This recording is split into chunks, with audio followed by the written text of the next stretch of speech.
सपने देखना गुनाह नहीं है। हम राजनीति में हैं तो हम सपने दिखाते हैं, पर दिखाए हुए सपने जो पूरे करती है जनता उसके पीछे खड़ी रहती है, और दिखाए हुए सपने जो पूरे नहीं करती उनकी पिटाई की भी जनता करती है, ये भी सच है। इसलिए सपनों को पूरा करना पड़ेगा। जीवन में असफलता होती है, सफलता असफलता होती है। कभी प्रकाश होता है, कभी अंधेरा होता है, कभी जीत होती है, कभी हार होती है, कभी सम्मान मिलता है, कभी अपमान होता है, कभी रिकॉग्निशन रिस्पेक्ट मिलता है, कभी निग्लेक्ट कर देते हैं लोग। तो it's a part and parts of the life. मैं बहुत बार ये मानता हूं और समझता हूं कि life is a game of compromises, compulsions, limitations and contradictions. और इसलिए निराश मत होइए और असफलता से कभी डरिए मत। असफलता ये सीखने का पहला कदम है। मेरे लाइफ में एक छोटी सी घटना हुई। मैं स्टूडेंट लीडर था यूनिवर्सिटी में, और हमारी पार्टी ये सब चुनाव हारते ही थे, कोई चुनाव जीतते ही नहीं थे। तो मेरे एक मित्र थे, बहुत विद्वान थे, देश में सबसे ज्यादा डिग्रियां उनको मिली थी, पर वो कांग्रेस में थे, डॉक्टर श्रीकांत जिचकार करके। तो उन्होंने मुझे कहा कि Nitin, you are a good material but in the wrong party. तुमको कोई फ्यूचर नहीं है। तो मैंने उनको कहा कि फ्यूचर नहीं है तो नहीं है, पर मैं अपनी आइडियोलॉजी के साथ कॉम्प्रोमाइज नहीं करूंगा, मैं उसके साथ चलते रहूंगा। तब हमें कभी उम्मीद भी नहीं थी कि हम मंत्री बनेंगे, और कभी ऐसी हालत बहुत खराब थी, एक स्कूटर पर 2 लड़के बिठा के चलते थे, बहुत हालत खराब थी। एक चीज उस समय उन्होंने मुझे एक किताब दी थी। वो किताब थी अमेरिकन प्रेसिडेंट रिचर्ड निक्सन की, और वो किताब देते समय डॉक्टर श्रीकांत जिसका नाम है, नितिन तुम इसको जरूर पढ़ो। वो किताब ये थी कि वाटरगेट का एक कांड हुआ था अमेरिका में, और उसके बाद रिचर्ड निक्सन जो अमेरिका के राष्ट्रपति थे उनको रिजाइन करना पड़ा। और बाद में ऐसी स्थिति आई कि वॉशिंगटन में उन्होंने कहीं बंगला लिया, तो वहां के लोगों ने कहा नहीं, हम अपने एरिया में आपको रहने नहीं देंगे। लोग बड़े अवेयरनेस बहुत था, उनको लगा ये दोषी है, नहीं रहेंगे, और काफी निराशा में थे। तब उन्होंने अपनी वो जीवनी लिखी है, और उस जीवनी में मैंने वो किताब पढ़ी। उसमें एक बहुत सुंदर वाक्य था, और जो जीवन में मेरे लिए बहुत उपयोगी हुआ। आप भी उसके लिए अगर आपको उचित लगे तो जरूर सोचिए। वो वाक्य ये था, the man is not finish when is defeated, but he is finish when he quits. युद्ध भूमि पर हारने के बाद कोई समाप्त नहीं होता, पर युद्ध भूमि छोड़कर जब भाग जाता है तब समाप्त होता है। तो लड़ते रहना चाहिए, और कभी अच्छी कभी जीत होगी, कभी हार होगी, पर लड़ते रहना चाहिए और संघर्ष करते रहना चाहिए, चलते रहना चाहिए, चरेवती चरेवती। और ये चलते समय कुछ कन्विक्शन के आधार पर, विचारों के आधार पर, मूल्यों के आधार पर जो सपना देखा है उसको पूरा करने की कोशिश करनी चाहिए। देखिए, knowledge is very important, no doubt. Knowledge, technology is very important, and resources are more important than knowledge and technology. पर मैं आपको एक बात बताता हूं कि 21st ईयर, ये जो 21वीं सदी है, उसका सबसे बड़ा कैपिटल कौन सा है? नॉलेज तो है ही, रिसोर्सेस तो है ही, टेक्नोलॉजी तो है ही, पर इससे ज्यादा अगर बड़ा कोई नॉलेज का कोई बड़ा कैपिटल होगा तो क्रेडिबिलिटी, गुडविल, ऑनेस्टी, विश्वसनीयता is the biggest capital of 21st century. Shortcut मत मारिए। एक फिलोसोफर ने कहा है कि शॉर्टकट कट यू शॉर्ट। कभी कभी होता है, लोग बोलते हैं कर लो, पर मैं आपको बताऊंगा जीवन में शॉर्टकट मत मारिए। ऑनेस्टी, क्रेडिबिलिटी, गुडविल, ये बहुत बड़ा कैपिटल है।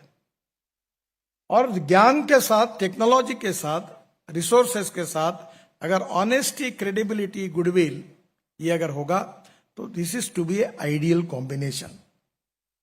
और इसके साथ जब जीवन में हम संघर्ष करते हैं तो कभी भी तो ये तो होता है ना, जिस दिन सूरज निकलता है उस दिन अस्त तो होता ही है। No one is perfect and no one can claim that he is perfect. उत्तम, अधिक उत्तम, सर्वोत्तम up to infinity. You can not catch your own image. आप जितने जोर से दौड़ोगे तो प्रतिमा भी जोर से दौड़ती है, वो कभी मिलती नहीं अपने हाथ में। वैसे हमारे बीच में कोई पूर्णांक नहीं है, हम सब अपूर्णांक हैं। सीखते रहना चाहिए। और मेरे अनुभव से मैं आपको बताता हूं कि मैं जब मुंबई में था, बाद में दिल्ली आया, तो अलग अलग सेलिब्रिटीज, फिल्म एक्टर्स, उद्योगपति, बड़े बड़े नेताओं से, खूब लोगों से मिलने का मुझे मौका मिला।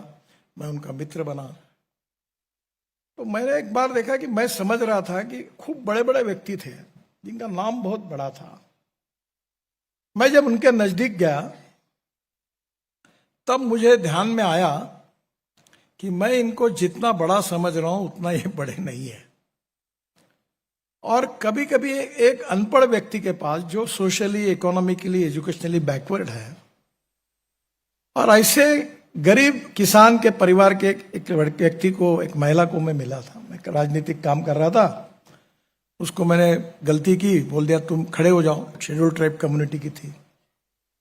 और बाद में पार्टी में निर्णय हुआ कि ये चुन के नहीं आएंगी, इसके कास्ट के लोग नहीं है, तो मेरी अड़चन हो गई। तो मैंने सबको कहा कि मैंने तो उसको बोल दिया, और आप बोल दिया तो आप बोलते तो हम देंगे टिकट। मैं बोला नहीं, मत दीजिए। तो मैंने उसको बुलाया और मैंने कहा आपको टिकट नहीं दे सकते।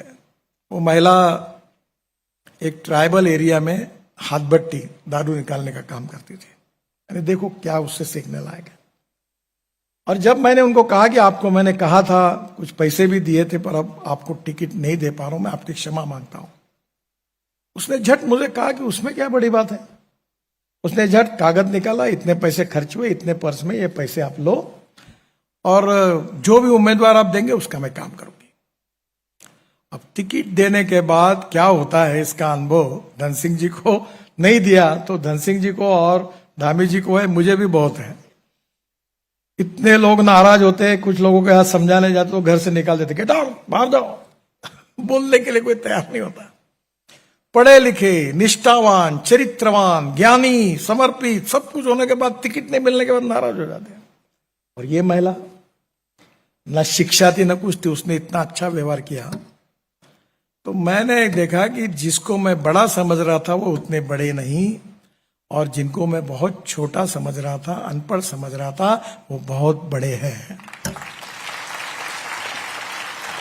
गुणवत्ता का पेटर्न किसी ने रजिस्टर नहीं किया है, वैल्यूज का पेटर्न किसी ने रजिस्टर नहीं किया है, और इसलिए जो अच्छा है उसको स्वीकारना चाहिए। छोटे आदमी से भी सीखने के लिए मिलता है, और वो अगर हम सीखेंगे तो शायद हम महान व्यक्ति भी बनते हैं। और महानता जो होती है, वो जो नेल्सन मंडेला जी ने कहा है कि महानता कभी न गिरने में नहीं, बल्कि हर बार गिरकर उठने में है। बहुत अच्छा संदेश है। और इसलिए मैं आपके जीवन की परिपूर्ण सक्सेस के लिए केवल नॉलेज एज ए सक्सेस नहीं, केवल ज्ञान प्राप्त करना इससे नहीं, पर गुड ह्यूमन बीइंग करके भी आप जीवन में यशस्वी हो, इसलिए आपको बहुत बहुत शुभकामनाएं देता हूं। आज मुझे भी ऑनररी डॉक्टरेट दी है, डॉक्टर ऑफ साइंस की। ये मेरी 13वीं डॉक्टरेट है, और अभी भी तक मैं डॉक्टर नाम नहीं लगाता, क्योंकि मैं नम्रतापूर्वक बताता हूं कि मैं इसके लायक नहीं हूं। मैं 1975 में HSC पास हुआ, तब इमरजेंसी लग गई थी, और उस समय एक प्रचारक थे हमारे संघ के, उनके साथ मैं भी इमरजेंसी के खिलाफ काम में लग गया। और मेरा वैसे फर्स्ट क्लास का करियर था, पर मुझे परसेंटेज 52% मिले, 52%, और साइंस में 49.26% मिले। तो मैं इंजीनियरिंग के लिए डिस्क्वालीफाई हो गया, मुझे एडमिशन नहीं मिली, क्योंकि 50% पे ऊपर चाहिए थी। तो इमरजेंसी ने मेरा करियर खराब किया। तो मेरे एक बहनोई थे, वो न्यूक्लियर साइंटिस्ट थे, भाभा एटॉमिक रिसर्च सेंटर में मेटलर्जिस्ट थे, और एक मैनेजिंग डायरेक्टर थे नेपा पेपर मिल की। मेरी दोनों बहनें और वो सब कहते थे ये बिगड़ गया है, इसका ध्यान नहीं है। माँ भी मुझे कहती थी कि तुम ये फालतू काम में ध्यान दे रहे हो, ये तो पहले डिग्री तो मिलाओ। तो मैंने एक बार माँ को कहा कि मैं डिग्री मिला के क्या करूंगा? बोले डिग्री नहीं मिलेगी तो तेरे से शादी कौन करेगा? मैंने बोला ले आऊंगा, चिंता मत करो। अब मेरी पत्नी भी एमएससी है, वो मेरिट है। तो कभी ना कभी ऐसा होता है कि मैं इतना ज्ञानी नहीं हूं, पर मैं इंजीनियरिंग का एक्सपर्ट हूं, ऐसा परसेप्शन एनएचआई के इंजीनियर में है। ये अच्छा है कि इनको मूर्ख नहीं बना सकते, क्योंकि 7 वर्ल्ड रिकॉर्ड हुए और बड़े बड़े रोड हुए हैं, ब्रिजेस बने हैं, टनल बनी है।